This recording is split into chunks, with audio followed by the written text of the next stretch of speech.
ሰላም ቤተሰቦች እንዴት ናችሁ? በዛሬው ክፍል ደግሞ ኮምፒውተር ከመግዛታችን በፊት ልንወስድ የሚገቡ ጠቃሚ ሪኳየርመንቶችን ወይም መስፈርቶችን እናያለን። የመጀመሪያው የምንገዛበትን ፐርፐዝ ማወቅ ነው። ኖርማል ብሮዝ ለማድረግ ነው፣ ለወርድ ፕሮሰሲንግ ነው ወይስ ለተለያዩ ሶፊስቲኬትድ ስራዎች ላይክ ጌሚንግ ሊሆን ይችላል፣ ቪዲዮ ኤዲቲንግ ሊሆን ይችላል፣ ፕሮግራሚንግ እንዲሁም ግራፊክ ዲዛይን ነው የምንጠቀመው የሚለው መለየት አለብን። ሁለተኛው በጀቲንግ ነው። እንግዲህ ብዙ ጊዜ ሃይ ፕራይስ ታግ የሚለጥፍላቸው ኮምፒውተሮች የተሻለ ኮምፖነንት ሊኖራቸው ይችላል ብለን በማይንዳችንም ማሰብ አለብን ማለት ነው። ሶስተኛ ፕሮሰሰር ወይም ሲፒዩ የምንለው ነው። ይህም ሲፒዩ ወይም ሴንትራል ፕሮሰሲንግ ዩኒት የምንለው ኢንቴል እና ኤኤምዲ የሚባሉት ማኑፋክቸሪንጎች ሞር የተሻለ ሬንጅ ፕሮሰሰር ስፒድ አላቸውና እነሱን መርጠን ብንገዛ የተሻለ ነው። አራተኛው ሚሞሪ ወይም ራም የምንለው ነው። ይህም ምንድነው? የተለያዩ ራም ካፓሲቲ ሊኖራቸው ይችላል። ኮምፒውተሮች በ4 በ8 በ6 እያለ ካፓሲቲያቸው የተለያየ ሊሆን ይችላል። አሁን ላይ 16 ጂቢ ለጌሚንግ እና ለቪዲዮ ኤዲቲንግ የተሻለ ፐርፎርማንስ ሊኖረው ይችላል ማለት ነው።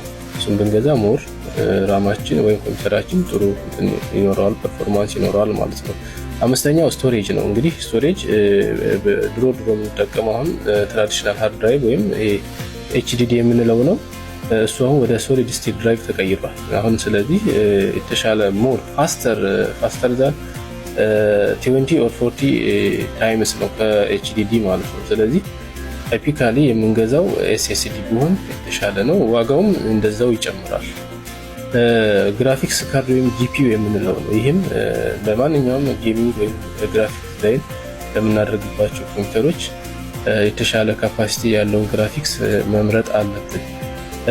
ሌላው ዲስፕሌይ ዩኒት ነው። እንግዲህ የዲስፕሌይ የሚያደርገው በስንት ኢንች ሳይዝ ነው፣ እንዲሁም ሪዞሉሽኑ ምን ያክል ነው የሚለውን ሰፖርቲንጉን ቼክ አድርገን መግዛት አለብን ማለት ነው። ስምንተኛው ፖርትስ ኤንድ ኮኔክቲቪቲ የምንለው ነው። ብዙ ጊዜ ኮምፒውተሮቻችን ላይ ዩኤስቢ ሊሆን ይችላል፣ ኤችዲኤምአይ እንዲሁም ዋይፋይ፣ ብሉቱዝ ኮኔክሽን ሰፖርት ማድረጉን ቼክ ማድረግ አለብን ማለት ነው። ዘጠነኛው ኦፕሬቲንግ ሲስተም ነው። ይህም ዊንዶውስ፣ ማኮስ ሊሆን ይችላል፣ ላይነክስ ሊሆን ይችላል። እንደ ኢኮሲስተሙ ወይም ሶፍትዌር ኮምፓቲቢሊቲ የምንፈልገውን መርጠን መግዛት አለብን ማለት ነው። ሌላው ኳሊቲ ኤንድ ዲዛይን የሚለው ነው። ይሄ ምንድነው?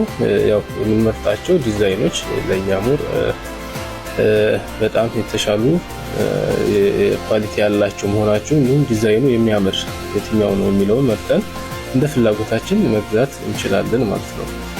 ሌላው አፕግሬዲቢሊቲ ነው። ይሄ ምንድነው?